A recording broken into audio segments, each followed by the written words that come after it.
工程。那我回到台湾，既然主一直叫我留在台湾，就留下来。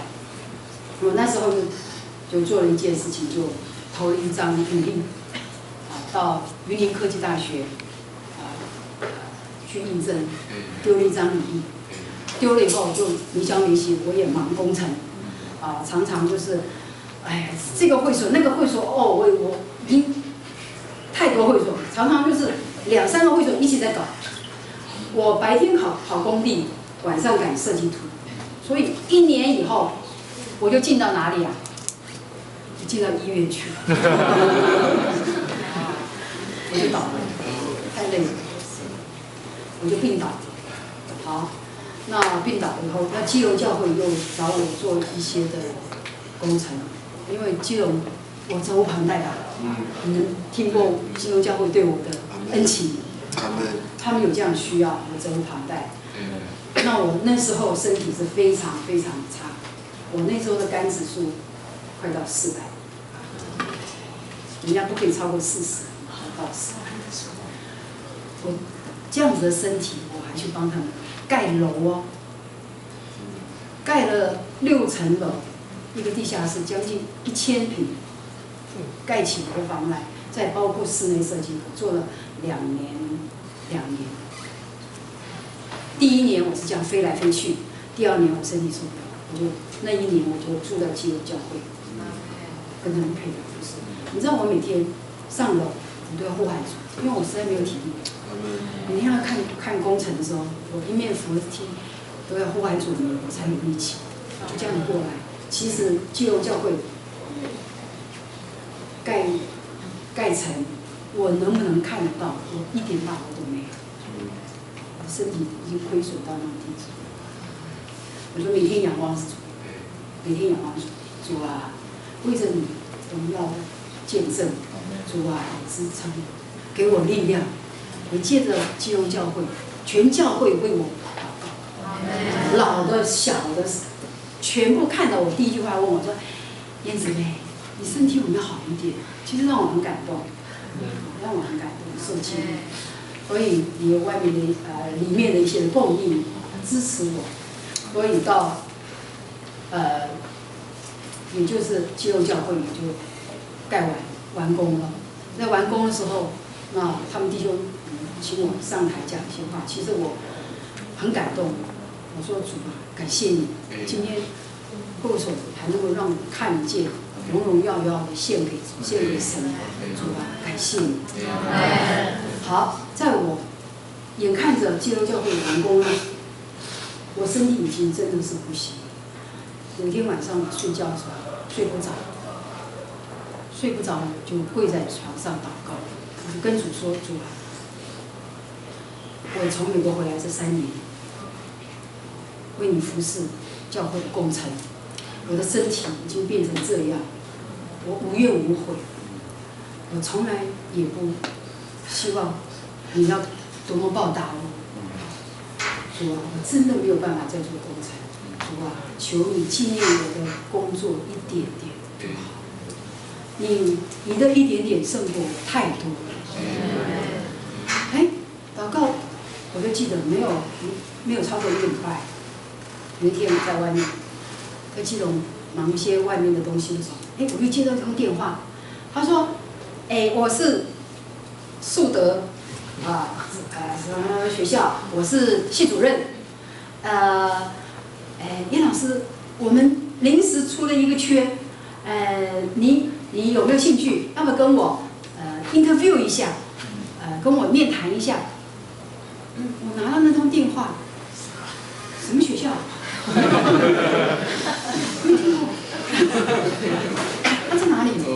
我也没有应征，他怎么找上我？其实我愣了几秒钟啊，主就对我说：“主说，是我给的。”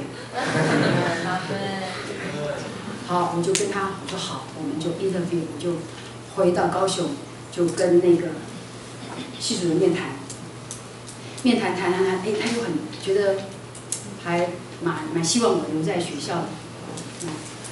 那已经几号了，你知道吗？9月5号，他找我来的时候已经打那个电话9月5号了，大学15号就开学了呢。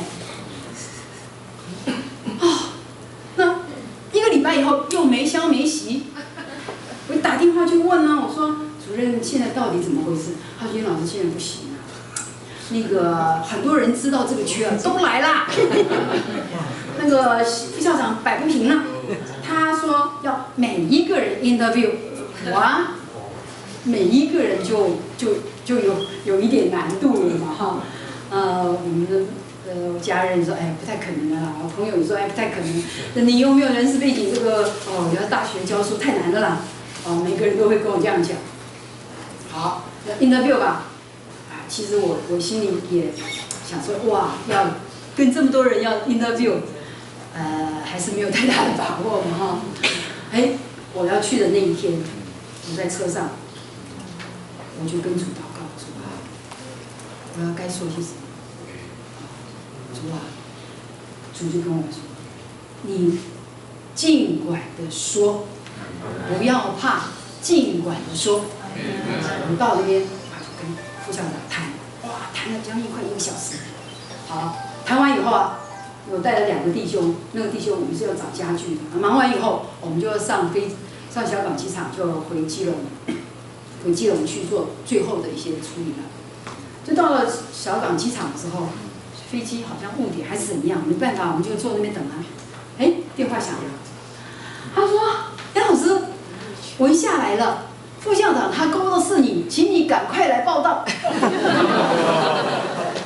那2个弟兄啊，帮我拉行李哦，我就让他赶快到学校里面办报道。事就这样成了，10天，事就这样成了。所以当我回到基隆之后，你知道我晚上我都想说，主啊，我是不是在做梦？我想一定在做梦啊，是不是在做梦？真的是太奇妙，这个就这么短短10天就已经改变了一些的事情，谁能做？我自己很怀疑到底是怎么样，我自己也打个问号，到底我有这么大牌吗？我又不是多么伟大的人，人家特别要找我。好，在开学的前2天，系主任找我说。杨老师，你帮忙我处理一些东西。找到一本本子，他说，这本本子，给你打开一看，上面写的题目是云林科技大学教师的资料。因为什么？那个我们4社系的系主任临时出个缺，他也找不到人，他到哪去找？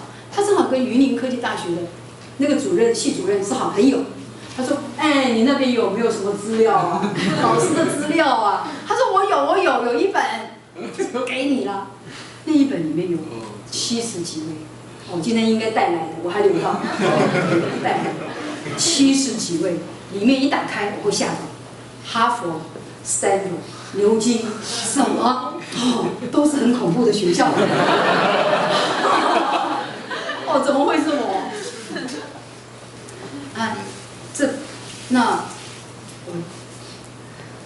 也就是说，他就在这个地方找。他说我心目中啊，邓老师啊，第一个他要家住在高雄的，啪刷掉一些人。我的心目中呢，他是专门的4社背景的人，啪又刷掉一些人。我的心目中他是有工作经验的，刷掉人。我量身打造，所以他就找我来应征你。你说我是不是被神量身打造？所以我就来到这个学校，给我一个开启履历表，3年后发生效果。所以时间都在神的手中，我们急不得。神有神的时候，在我最需要的时候，这个甘霖降下来，主就给我这所学校。真是超过我所学所想。我那时候真的是想说，我能够教个小学，教个什么幼儿园就好了。真的主高抬我，给我们这么好。好，去了学校，你就跟主说：“主，你给我的，我还要给你。”学校刚成立，没有什么弟兄姊妹，我就是这一粒种子。我就说跟主说，我要为你做见证，我在这就要传福音。哎，神就纪念哦，就来了。我在帮忙整理东西的时候，哎，外面好吵，就来了一些的，好吵。我就想，我说晚上还没有开学，怎么那么吵？我就出来一看，有年纪大的，有年轻的，7、8个人。我就说，请问你们找谁呀？他说，我们来找一个燕清华老师。找我？怎么找我？他说，我是这些学生的家长，我们是从北部过来的。我们听说这个学校有一个燕清华老师要在这边教书，是这个系上的。我们没事嘛，想看一看，看一看教室，认识一下环境。那顺便呢，就打听一下。我正好在场，所以我就很喜乐。那3个人哦，就是我系上的种子。所以我们学校就从3个学生加我1个老师，4个人开始了。怎么开始呢？祷告开始。我们老师，我们大学老师都每个人都有一个研究室。那他们3个人呢，都是我系上，常常可以见面，就来我办公室，我们一起交通，一起祷告，一起传福音。我们真的全班传福音真的几乎都传遍了。他们那一班级的都传遍了，所以我们当初就是这么4个人开始，我们就说我们要来传一次大福音。大福音就我们4个人呢，我们就想利用什么呢？利用平安夜，比较名正言顺，大家都喜欢哦。圣诞节要来比较容易来嘛。我说好，我们祷告让这件事情求主祝福。好，我们就4个人。有做见证的，带诗歌的，布置会场的，招待的，所有我们几个人分摊了。对，我们4个人分摊了，就邀请我们的学生。我们那一天的聚会来了60个人，来了50、60个学生。这些姊妹们做见证，个个是真的是。短强，真的是见证非常非常打动人。我们的副校长都在下面，因为他也听说，因为平安夜嘛，他也会这样转一转。他一听说有这样的一个他也坐在下面，我们就开始这样传福音了。好，传完以后，他帮我叫来，他说：“严老师，这些人传这些什么？”做福音见证的这些人，你们到哪里请的？他们讲得很好我说，我靠，副校长，这是我们的学生，1年级的学生他们的见证好棒。我们就开始这样传福音。那开始4个人，慢慢变成1年10个人，到第2年20个人，到第3年30几个人。就一直增加，一直增加，而且我们这些年送到全世界已经送了10几位，得救的人数也非常的多，所以我真的觉得这个一晃眼，我在这所学校已经教书了16年了，所以我越教，若是没有主的话，你去问问大学老师，每一个人一定是这样。真的不太好教，大学老师现在压力非常的大，但是我们有主，我们有意向，我们来学校教书是有意向的，意向就控制我们的的生活，就让我们生活有力。虽然我们的环境，外面的环境是有一些的压力，很大的压力，但是我们有意向，就非常宝贝。我们在主面前的一个心，其实心对主来说是非常宝贝的，就是因为我愿意与主配合，愿意主啊，我就是你一个流通的管道，你就用我，我也没有什么高才大智，我就是一个管道，你就用吧。主也就这么多年在学校有一些的福音的工作，所以我就觉得这么多年我在这所学校是有价值的。你们在职场有没有觉得你们有价值？价值在于有意向。愿主祝福我们。